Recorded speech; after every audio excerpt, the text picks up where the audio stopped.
Hey fellow Dota 2 fanatics, welcome to Gaming Basics, your one-stop solution for mastering the essentials. Let's dive in and level up together. In this video, I'm going to show you how to add someone from your friends list to your favorites list in Dota 2. To do so, you first need to open Dota 2 via the Steam client, and then on your Friends tab, which is right over here, just right-click on the portrait of the person you want to add to your favorites list, like so. And then from the drop-down menu, click on Favorite. As you can see, I've added this person to my favorites list now. I'm going to show you another way. Just hover your mouse over the portrait, and that should bring up a star icon right next to the portrait.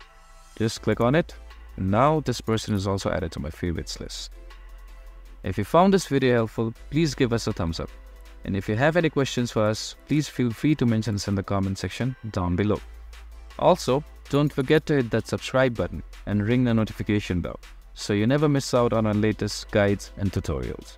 This has been your host, Happy Gaming!